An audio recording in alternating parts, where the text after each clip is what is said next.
अस्सलाम वालेकुम। Today we will prove electric potential energy. Electric potential energy में हम डिस्कस करेंगे कि जो इलेक्ट्रोस्टैटिक फील्ड है या इलेक्ट्रोस्टैटिक फोर्स है वो कंजर्वेटिव फोर्स है। अब इलेक्ट्रोस्टैटिक फोर्स इस कंजर्वेटिव का मतलब है कि यहाँ पे भी जो वर्क डन है वो सिर्फ इनिशियल और फाइनल पॉइंट पर डिपेंड करेगा, वो पाथ फॉलोड पर डिपेंड नहीं करेगा। इसको प्रूव करने के लिए हम लोग डायग्राम में कंसीडर कर रहे हैं दो चार्जेस, एक Q1 और दूसरा चार्ज Q2। दोनों चार्जेस पॉजिटिव हैं। चार्ज Q1 रेस्ट पे है, जब कोई बॉडी रेस्ट पे हो तो उसके अराउंड कौन सी फील्ड होगी? इलेक्ट्रिक फील्ड, क्योंकि पॉजिटिव चार्ज है तो इलेक्ट्रिक फील्ड लाइन्स की डायरेक्शन क्या होगी? आउटवर्ड। यहाँ पे हम लोग कंसीडर करें एक दूसरा चार्ज Q2। ये जो चार्ज Q2 था इसकी इनिशियल पॉइंट है पॉइंट ए से ये स्टार्ट हुआ है, मूव करके ये जा रहा है पॉइंट बी की तरफ। तो पॉइंट ए इसका इनिशियल पॉइंट है और पॉइंट बी इसका फाइनल पॉइंट है। तो इनिशियल पॉइंट से Q1 तक का जो डिस्टेंस है उसको हमने आर ए से शो किया है, फाइनल पॉइंट से Q1 का डिस्टेंस को हमने आर बी से शो किया है, और Q2 का Q1 से डिस्टेंस को हम आर से शो कर रहे हैं। अब यहाँ पे अगर हम देखें तो फोर्स की डायरेक्शन क्या है कि इलेक्ट्रिक फील्ड लाइंस की क्या डायरेक्शन होगी? आउटवर्ड। इट मीन्स फोर्स की भी क्या डायरेक्शन है? आउटवर्ड। तो यहाँ पे डिस्प्लेसमेंट और फोर्स दोनों सेम डायरेक्शन में, इट मीन्स इनके दरमियान एंगल कितना होगा? Theta is equal to 0। तो एफ और डी एस एक दूसरे के क्या हैं? पैरेलल हैं। When a charge Q2 moves from point A to B subjected by a force due to charge Q1 at rest, जब चार्ज Q2 मूव कर रहा है A पॉइंट से B की तरफ और इसके ऊपर जो फोर्स लग रही है वो फोर्स चार्ज Q1 की वजह से लग रही है। Distance between two charges is r. Factor ds represent displacement along the direction of motion from A to B. दोनों चार्जेस के दरमियान जो डिस्टेंस है वो कितना है? r है। और ये जो ds है ये डिस्प्लेसमेंट की डायरेक्शन बता रहा है कि चार्ज जो है वो A से इस डायरेक्शन में मूव करता हुआ B की तरफ जा रहा है। Force F and displacement ds are always parallel. हमेशा हर पॉइंट पे फोर्स और डिस्प्लेसमेंट ds एक दूसरे के पैरेलल होंगे। जब दो वेक्टर्स एक दूसरे के पैरेलल हों तो उनके दरमियान एंगल कितना होता है? 0 होता है। अब इसकी अगर हम डेरिवेशन देखें तो electric potential energy difference delta U is equal to minus W हमने पढ़ा था, WIF। वर्क डन का formula W is equal to F dot D. यहाँ पे इंटेग्रल की फॉर्म में हम लिखेंगे minus A to B F dot DS। जब डॉट प्रोडक्ट को रिमूव करते हैं तो FTS कास थीटा लगाते हैं। A इनिशियल पॉइंट है, B फाइनल पॉइंट है। क्योंकि फोर्स और डिस्प्लेसमेंट वेक्टर DS एक दूसरे के पैरेलल थे तो थीटा कितना आ जाएगा? 0। का 0 पे 1 होता है तो हमारे पास ये equation minus A to B F और DS को हम रिप्लेस कर सकते हैं DR से, क्योंकि हमें पता है कि इलेक्ट्रिक फील्ड जो है वो पॉजिटिव और नेगेटिव चार्ज की रेडियली आउटवर्ड है, इसलिए हम DS को DR से रिप्लेस कर देंगे। A पॉइंट का Q1 से डिस्प्लेसमेंट डिस्टेंस है R1 RA और B का जो है Q1 से डिस्प्लेसमेंट है RB। तो A और B को लिमिट्स को रिप्लेस कर देंगे RA और RB से। यहाँ पे F जो है ये कूलम फोर्स या इलेक्ट्रोस्टैटिक फोर्स है between charge Q1 and Q2 which is equal to 1/4πε0 Q1 Q2 over r square. 1/4πε0 Q1 Q2 constant terms हैं, ये स्टार्ट में आ जाएंगी। 1/r स्केयर का हम लोग इंटेग्रल ले लेंगे और यहाँ पे पावर रूल लगेगा, r की पावर +2 ऊपर जाकर क्या हो जाएगी? -2। तो पावर में 1 प्लस भी करेंगे, उससे डिवाइड भी कर देंगे तो -2 r की पावर -2 + 1 और इसी से डिवाइड होगा -2 + 1। तो ये -2 + 1 -1 के इक्वल होगा। ये माइनस इस माइनस से जब होगा मल्टीप्लाई तो उसको प्लस कर देगा। Q1 Q2 over 4πε0 1/r। Upper limit minus lower limit करेंगे तो 1/RB - 1/R। अब ये इक्वेशन है UB - UA। डेल्टा U को हमने शो किया हुआ है UB - UA। UB point B की पोटेंशियल एनर्जी है, UA पॉइंट A की पोटेंशियल एनर्जी है। Potential energy is equal to negative of work done. तो यहाँ पे पोटेंशियल एनर्जी डिफरेंस किसके इक्वल आया? Q1 Q2 over 4πε0 1/RB - 1/R है। इट मीन्स अगर चार्ज Q2 Q1 की तरफ मूव कर रहा है या उससे अवे मूव कर रहा है, दोनों केसेस में हमारे पास ये फार्मूला, ये इक्वेशन वैलिड है। अब यहाँ पे हम डिस्कस करेंगे केस। फर्स्ट केस में जो चार्ज Q2 है वो मूव कर रहा है टूवर्ड्स Q1।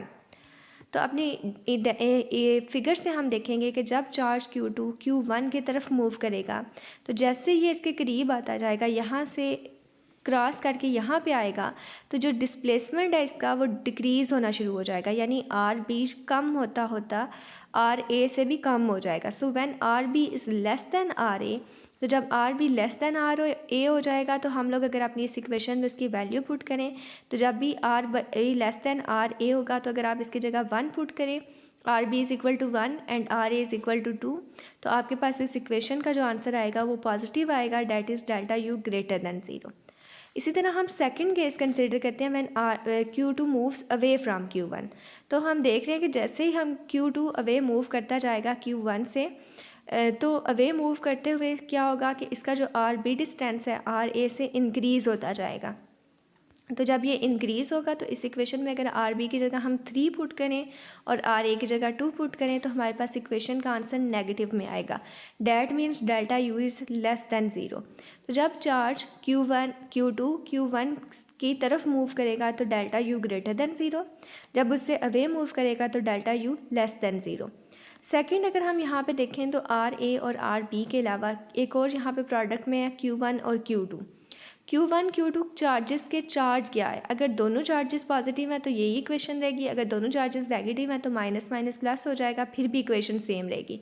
लेकिन अगर एक चार्ज पॉजिटिव और दूसरा चार्ज नेगेटिव हो तो उस केस में हमारे पास ये फोर्स इनके दरमियान कौन सी होगी, अट्रैक्टिव होगी। और जब दोनों चार्जेस सेम होंगे पॉजिटिव या नेगेटिव तो फोर्स रिपल्सिव होगी और रिजल्ट सेम रहेगा। लेकिन अगर एक पॉजिटिव और दूसरा नेगेटिव है तो उस केस में उनके दरमियान फोर्स क्या होगी, अट्रैक्टिव होगी। जैसे अट्रैक्टिव फोर्स के केस में अगर एफ डॉट डी एस को हम सॉल्व आउट करेंगे तो वो आ जाएगा F D S cos theta. अगर फोर्स और जो डिस्प्लेसमेंट का वेक्टर है इन दोनों की डायरेक्शन अपोजिट हो, यानी फोर्स अगर एक्स एक्सिस के लॉन्ग जा रही है पॉजिटिव एक्स एक्सिस के लॉन्ग तो डिस्प्लेसमेंट नेगेटिव एक्स एक्सिस के लॉन्ग हो, तो उस केस में अगर फोर्स और डिस्प्लेसमेंट वेक्टर एंटी पैरेलल हो या उनकी डायरेक्शन अपोजिट हो तो थीटा कितना बनता है 180 और cos 180 पे -1, तो माइनस एफ डी आर और एफ की जगह 1/4 pi epsilon R Q1 Q2 over R square D R put करेंगे और इसी तरह से इस फार्मूले को ड्राइव कर लेंगे। In case of opposite charges, अगर आप लोग चार्जेस को एक दूसरे की तरफ मूव करवाएंगे तो डेल्टा यू लेस दैन 0 होगा, अगर अवे मूव करेंगे तो डेल्टा यू ग्रेटर दैन 0 होगा। अगेन इन रिजल्ट को हम वेरीफाई कर सकते हैं इन पे वैल्यूज पुट करके। अब सेकंड हम इसमें कंसीडर कर रहे हैं कि चार्ज स्ट्रेट लाइन में मूव करने की बजाय सर्कुलर पाथ में मूव कर रहा है, और जब चार्ज एक सर्कुलर पाथ में मूव कर रहा होगा तो सर्कल का कोई ना कोई रेडियस होगा, सर्कल का जो रेडियस है वो आर है। अब चार्ज स्ट्रेट लाइन में मूव करने की बजाय सर्कुलर पाथ मूव कर रहा है, पॉइंट ए से मूव करता हुआ जा रहा है पॉइंट बी की तरफ। तो यहाँ पे जो चार्ज ने डिस्टेंस ट्रैवल की, ये एक आर्क लेंथ के इक्वल डिस्टेंस ट्रैवल किया। अब यहाँ पे चार्ज Q2 जो है इसके ऊपर अगर हम फोर्स देखें तो फोर्स की डायरेक्शन आउटवर्ड है और डिस्प्लेसमेंट ds इस डायरेक्शन में हो रहा है, तो इन दोनों के दरमियान जो एंगल है वो कितना बन रहा है, 90 डिग्री का एंगल बन रहा है। When Q2 moves from point A to B along an arc of circle of radius r centered at Q1, along this force is always perpendicular to ds। यहाँ पे फोर्स और ds एक दूसरे के परपेंडिकुलर होंगे। f डॉट ds लेंगे तो which is equal F D S cos theta. Perpendicular के केस में थीटा 90 डिग्री है तो एफ डी एस कास 90 किसके इक्वल आ जाएगा, 0 के। अब एफ डॉट डी एस किसका फार्मूला है, वर्क डन का, तो वर्क डन किसके इक्वल आ गया, 0 के। इट मीन्स इलेक्ट्रोस्टैटिक फोर्स यहाँ पे कोई वर्क नहीं करेगी। जब वर्क डन 0 हो जाएगा तो इलेक्ट्रिक पोटेंशियल एनर्जी डिफरेंस किसके इक्वल है, नेगेटिव ऑफ वर्क डन के। तो जब वर्क डन 0 है तो इलेक्ट्रिक पोटेंशियल एनर्जी डिफरेंस भी क्या होगा, 0। So delta U is equal to 0। अब इलेक्ट्रोस्टैटिक फोर्स हमारे पास क्या है, कंजर्वेटिव फोर्स है। अगर हम लोग यहाँ पे पॉइंट ए से बी तक जाने के लिए इस सर्कुलर पाथ को छोटे छोटे पैचेस में डिवाइड कर दें और इस पैचेस के लॉन्ग एक्स एक्सिस के लॉन्ग भी जाते हुए मूव करें, वाई के लॉन्ग भी मूव करें, तब भी हमारे पास इसका आंसर 0 ही आएगा। यानी इनिशियल पॉइंट से फाइनल पॉइंट को हमने यहाँ पे कंसीडर करना है। हम लोगों ने पाथ फॉलोड को कंसीडर नहीं करना है। यहाँ पे हम ये कह सकते हैं कि इलेक्ट्रोस्टैटिक फोर्स पाथ फॉलोड पे डिपेंड नहीं करती, it only depend upon initial and final point. So यहाँ से हम लोग कंक्लूड कर देते हैं कि work and change in potential energy in moving from A to B does not depend on path. In conclusion we can say that electrostatic force is conservative force. तो ये हमने यहाँ पे प्रूव कर दिया कि electrostatic force is conservative force and electric potential energy is equal to negative of work done. So work done in electrostatic force does not depend on path followed, it depend only on initial and final point. Next, अब यहाँ पे electric potential energy के difference की बात करें। अगर हम ये बात करना चाहें electric potential at a particular point, तो उसके लिए हम लोग अपना सेकंड वाले पॉइंट को चूज़ करेंगे एट इन्फिनिटी। जब सेकंड पॉइंट इन्फिनिटी पे होगा तो उसका पोटेंशियल क्या हो जाएगा, 0 हो जाएगा। तो अब हम वैल्यूज़ पुट करें, delta U is equal to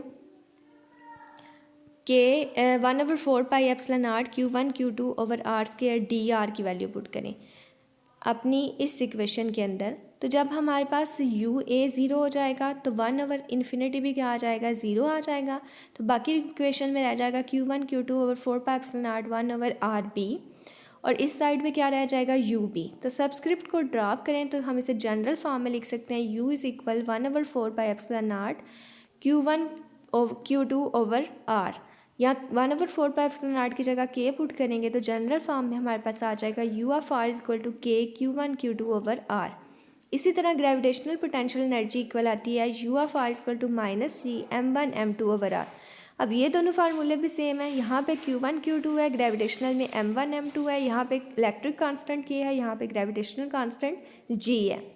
लेकिन यहाँ पे क्या है कि ग्रेविटेशनल पोटेंशियल एनर्जी में हमेशा नेगेटिव साइन आएगा। नेगेटिव साइन ये शो करता है कि gravitational force is always attractive, ये हमेशा बॉडीज़ को टूवर्ड द सेंटर अट्रैक्ट करती है।